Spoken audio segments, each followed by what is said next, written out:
Jalur trekking kita ngelewatin bekas lahar dingin erupsi tahun 2010. Pas baru sampai, hawanya semriwing banget. Selalu hitung anggota kalian. Kalau ganjil, cari sampai ketemu. Woi, lari! Ada setan! Peringatan, animasi ini dibuat dengan tujuan sharing pengalaman pribadi sang pengirim cerita. Dimohon untuk menghargai cerita tanpa menyudutkan beberapa pihak. Selamat menonton. Hai Sobat KPC, kenalin gue Ana, nggak pakai bel ya. BTW, gue di sini mau ceritain pengalaman gue waktu kemah lereng selatan Gunung Merapi di Yogyakarta. Pengalaman hari itu jadi pengalaman nggak bisa gue lupain sampai sekarang. Kejadian itu gue alamin pas kemah kenaikan kelas. Waktu itu, regu gue terdiri dari 5 orang. Ada gue sebagai pinda atau ketua regu, Dista sebagai wapinsa atau wakil ketua, dan 3 anggota lainnya, yaitu Nabila, Nada, dan Elsa. Hari H tiba, dan semua berjalan dengan lancar, sampai saat perjalanan menuju bumi perkemahan. Pas baru sampai, hawanya semriwing banget. Anginnya bikin bulu kuduk gue bergoyang. Padahal kita datangnya siang tuh, jam 11-an. Setelah sampai, kita langsung pembagian tenda dan rundown acara. Kita dibagiin ID card sebagai tanda peserta dan langsung mendirikan tenda, bikin pagar, dan bikin dapur seadanya yang cuman diikat di beberapa pohon gede gitu. Gue pun bikin tali melintang antara ranting pohon buat jemur baju nantinya. Kegiatan siang itu berjalan dengan lancar. Sore harinya, hujan deras mengguyur bumi perkemahan dan lumayan bikin kuyup pas kita bikin tenda. Berhubung gue sebagai ketua regu, gue punya tanggung jawab jaga anak orang biar nggak sakit dan terlalu capek. Makanya gue siap siaga hujan-hujanan ngatur tenda yang bocor di mana-mana. Gue juga sigap ngatur aliran biar air nggak masuk ke dalam tenda. Gue suruh semua anggota istirahat biar malamnya nggak kecapean waktu kegiatan jurit malam. Biar semua merasakan momen kebersamaan dan seru-seruan bareng. Ketua regu yang budiman kan gue. Waktu berlalu sampai pada kegiatan di malam pertama. Malam pertama berkegiatan perkemahan maksudnya ya. Kita mulai trekking. FYI, beberapa hari sebelumnya, Gunung Merapi sempat erupsi kecil. Bau belerangnya yang menyengat masih tercium. Dan lahar panas terlihat memancar dari puncaknya. Jalur trekking kita ngelewatin bekas lahar dingin erupsi tahun 2010. Asli cuy, gelap dan rusak parah jalanannya. Awal perjalanan, kita disuguhi pemandangan gunung yang terlihat memancarkan lahar panas dan susul hawa dingin. Semua anggota pakai jaket, kecuali gue yang ngeyel merasa kebal sama dingin. Perjalanan menuju pos 3 mulai terasa aneh. Jadi, ada temen gue yang bisa lihat hal-hal begituan. Tiba-tiba dia nangis karena ngelihat sosok di dekat kandang kambing. Ya kita mikir dong, cuma perasaan lo aja kali. Dan kita lanjutin perjalanan tuh. Tiba di pos 3, ada 2 kakak dewan ambalan. Kita dikasih tahu kalau tiap pos akan ada job desk beserta tugasnya. Juga barang bawaan kita dicek, kayak senter yang dibatasi cuma boleh bawa 2 per regu. Tapi Nabila sama Elsa nyembunyiin 2 senter itu di semak-semak waktu penggeledahan. Nekat banget deh tuh bocah, kan kalau melanggar kita sergu bisa kena sanksi. Perjalanan lanjut dari pos 3 ke pos 4 nih. Kita bercanda biar nggak tegang-tegang amat. FYI, perjalanan menuju satu pos ke pos lain ditempuh sekitar 15 menitan. Karena kita sambil ngerjain soal yang dikasih kakak dewan ambalan. Jadi sering berhenti dulu deh di jalan buat mikir dan nulis. Suasana makin mencekam ketika kita sampai di pos 4. Kakak dewan ambalan ngasih wejangan. Selalu hitung anggota kalian. Kalau ganjil, cari sampai ketemu. Tapi kalau lebih, hitung kakinya. Siapa tahu ada yang ikut rombongan kalian. Ngerti? Berhitung, mulai.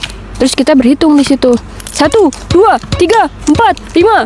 Lapor. Regu 4 terdiri dari 5 orang. Lengkap dan tidak ada yang izin. Terima kasih. Anjoy.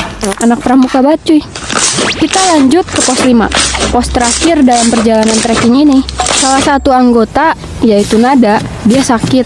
Badannya kedinginan dan mukanya pucat. Akhirnya, dia harus ditangani PMR dan dipindah ke posko peristirahatan. Jumlah anggota kita tinggal 4 orang. Di perjalanan, gue mulai melanggar beberapa larangan, kayak nggak boleh ngomong kasar, harus jaga ID card yang dikalungin, dan nggak boleh mainin senter ke sembarang arah. Di perjalanan, kerasa banget capeknya. Pikiran udah buntu, udah nggak fokus juga, dan tercetuslah keluhan dengan kata-kata mutiara dari mulut gue dan anggota gue juga. Kayak, hai shiba seki ga, anjay. Gue angke, pingin banget cuy. Anjir lah, capek banget. Jauh banget sih babi. Gue juga mainin center ke kanan kiri hutan, ke atas langit. Terus gue sorotin ke regu depan yang jaraknya nggak begitu jauh. Tiba-tiba kejar gue yang di depan kita teriak, "Woi, lari! Ada setan!" Ya kita semua panik dong. Dan lari kocar-kacir di jalan rusak plus nanjak. Mana ID card si Elsa hilang lagi. Ya gue harus tanggung jawab bantu cariin. Tapi gue tanya ke regu lain. Syukurnya ada yang nyimpen pas nemu. Nah, jadi kata regu lain, pas kita ngelewatin jembatan besar, ada yang lihat sosok cowok berdiri gitu. Dan lo tahu, ternyata sosok itu adalah pembina kita yang nyamperin karena waktunya udah ngelebihin jam yang udah ditentuin. Dan kita digiring ke posko peristirahatan. Pas istirahat, gue ngerasa dingin banget. Badan gemeter, muka pucat, dan gue ngedenger suara cewek nangis deket banget sama gue. Terus gue refleks bilang, diem! Shh, diem! Suara itu semakin jelas dan deket banget di telinga gue. Akhirnya gue teriak, "Kalian bisa diem gak sih?" Shh.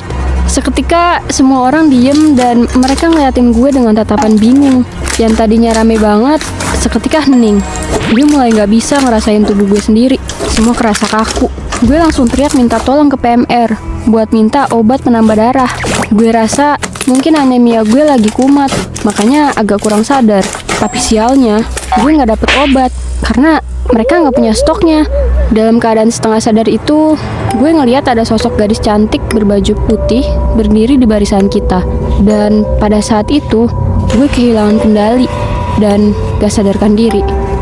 Kata temen gue sih, gue jatuhin badan ke tanah dan tiba-tiba gue kejang dengan mata melotot. Ternyata gue kena hipotermia sekaligus kesurupan. Gue gak sadar selama berjam-jam. Temen-temen bilang, pas gue kesurupan, suara gue jadi suara anak kecil yang marah-marah karena gue mainin senter sembarangan. Mereka coba sadarin gue. Ternyata kata kakak Dewan Ambalan, gue diganggu menunggu pohon yang gue pakai buat jemur tanpa izin. Sosok anak kecil itu marah karena gue melanggar pantangan di sana. Setelah sadar, tubuh gue lemes banget dan gak bisa gerak. Kepala pusing, muka masih pucat. Gue akhirnya dipulangkan lebih awal dari kegiatan kemah. Sejak kejadian itu, gue gak berani lagi melanggar peraturan yang udah ditentukan.